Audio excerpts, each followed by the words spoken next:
Hey, welcome back to another rod talk. Although I would say this is take 3 of this one due to things not working out well. But nevertheless, what I have here, albeit the box is empty right now, are John Deere brand welding electrodes. So they're about it's hard to see on there. I'm assuming that's 1/8. I've got a 1/8 in here at least. And it was about 10 pounds, made and printed in the USA. We've got 825-125 down in the corner. Back-facing camera isn't always the best for this kind of stuff.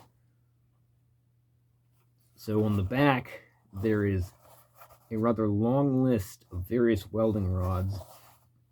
When I first saw this upon getting the package from eBay, I got them like $12.27 before shipping.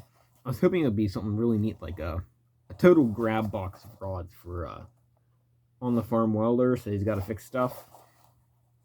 It has a big rundown in the back, and perhaps at one time it was, because this is about 2/3 of a box. But clearly it's not anymore. If it was, could also be just a list of the products that John Deere had given for welding rods at that time. Couldn't find anything about these online. I messed around looking on Google and stuff. I'm sure there's stuff out there if you dug far enough, but I wasn't able to procure any additional information on them to give you.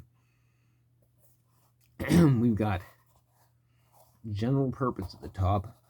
All position smooth deposit rod for all mild steel and general purpose work. Includes cutting and burning holes. AWS ASTM E6013. Deep penetrating is next. Extra penetration for all mild steel metal makes vertical and overhead welding easier. AWS ASTM class E6011. Oof. Then low hydrogen. Inexpensive rod to weld difficult metals.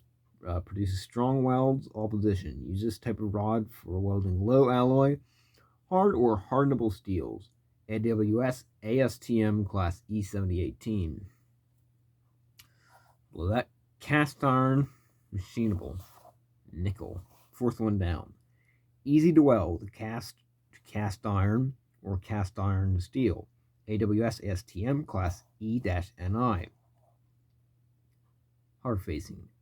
On all position rods for applying deposits, resistant to abrasion and impact. Cast iron non-machinable, an expensive rod to weld cast iron all position. General all-purpose iron powder, easiest rod to operate. Drag rod, all positions just lay rod on metal, very little spatter, ideal for ornamental work. Brazing rod, used with carbon, torch, or acetylene. No flux required, forms dense, sound machinable weld, especially suited for welding light gauge metals. Stainless steel, weld stainless or hardenable steels. They are easier to weld with this rod. When in doubt about the hardness of your steel, use this rod for best results. AWS ASTM class E308-16. AC carbon electrodes. For use with carbon torch, produce flame-like gas welder, 9,000 Fahrenheit. Used for brazing, soldering, and silver soldering. Aluminum. Aluminum for welding cast aluminum alloy with TIG welding. Yeah, TIG welding. I keep forgetting. It looks like there's a comma there. It's just where the ink's worn off. AWS ASTM R4043A5 10-571. Aluminum. Magnesium aluminum for higher mechanical properties for TIG welding. AWS ASTM R53 something 6A5 10-5-7T. See, next one is mild steel for oxyacetylene and TIG welding. AWS A5.2-46T. AWASTM A251-46T. And finally, bronze rod with flux. Use the carbon torch or acetylene.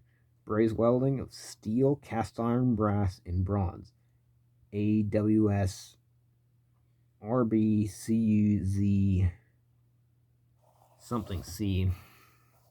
The box is not in good condition anymore at all. It's missing the entire bottom flap and only has 2 of the 4 on the top. I assume it was 4. Perhaps it was just 3. Would you say that's a 70s looking? Early 80s, perhaps? I don't know why I'm going with 70s. Mid to late. That's probably not right. Oh well, just guesstimating here. I don't have much to go off of. John Deere logo is barely visible. I'm not sure where the person on eBay picked these up from, but they are as is. Now, I have 31 of the 31 of these 6013s. They are like a peach color, and they look an awful lot like those old antique arc alloy rods I did a review on a little while ago.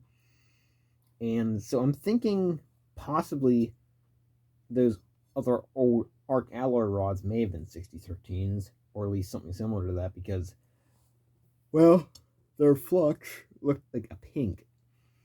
See, something like this. Like this kind of pink, except you had more of a peach-ish tone to it. Not quite like this. They were they didn't run quite like a 6013. Just musing here. A whole handful of these came in the box. Lots of 6013s. Nice farm rod. One of them is used about halfway, nicely burned up, and there's another one that's got about an inch cooked off it. I also have, I forget, it was like 14 of these. So 1, 2, 3, 4. Okay, 16. I got 16 iron powder rods. These are about 1/4 inch in diameter, the electrode. See that? And they have a nice thick layer of flux on them. A very large rod.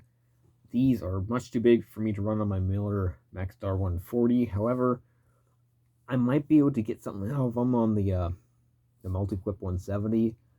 However, I feel 170 amps is still inadequate for something this large. I have a large amount of, I already told you how my large amount is 16. 16 of them. Pretty interesting.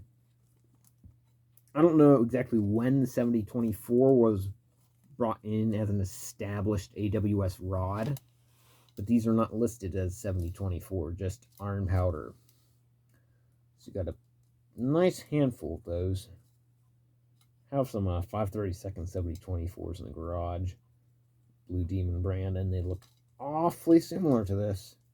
Same with the 1/8 inch 7024s. Some are Blue Demon, and other 1/8 inch 7024s I have are just, they're just generic 7024s, AWS stuff. I got them at a local welding supply store. So pretty much what these are, unlabeled. Pretty interesting. Now, first glance, I thought that perhaps these were the low hydrogen, as listed in the back, 7018s. Because I have seen 7018s with a gray flux on them, grayish brown. I have a box, a 25-pound box of Hobart out in the garage, or was 25 pounds. And they have a flux, looks fairly similar to this. Until I got magnets down off a shelf and picked up old loose flux had fallen off them on the floor. And it was magnetic, so puts low hydrogen out of the question. One can only guess what a farmer would have used this for, a number of things. Would have also had to have a welder high enough amperage to burn them out, which is obvious, of course. But now down the side of this one, there's like some dark markings, but it's probably just stuff that rubbed off on it in the box. hey, if anybody ever needs anything welded, friend, family, or somebody I'd run across that needs something welded, I'll gladly do it. I'm not going to turn down a chance to weld something. Things, also updated on the pipe fitter stuff. So far, figuring out the mechanical math is actually picking up pace. I've got less than a month left, but I'm getting to the point where I can grasp it a lot better, so I'm happy with that. I've been working on it every single night, and I did some work lunch break today, so I was able to get some more down with that. There we go. Have a couple fingers left to pop. So, finishing that up, that's about all there is to say about these. Aside from, I'm going to run some of these out in the garage at some point, give an overview, rundown on that and how they weld. One thing to note is my miller does not have, man, I forget what it's called exactly. It's like the coarseness, the crispness of the arc. There's a way to adjust that. On the shop welders we had in class, you could change that. So, like, yeah, it's basically just the crispness of the arc be less crackly. It's hard to explain. I'm sure if you know what I'm talking about, if you would have worked with it. But that's always a nice feature to have. It makes welding easier.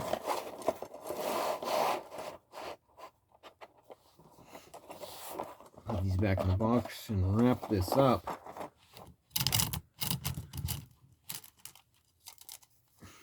Flux is a little worse for the wear on some of these. Unfortunately, I cannot give a link as to where to buy them as per usual. I'll provide a data sheet, which I would like to. So, oh boy, on that note, I'm ending it here. Peace.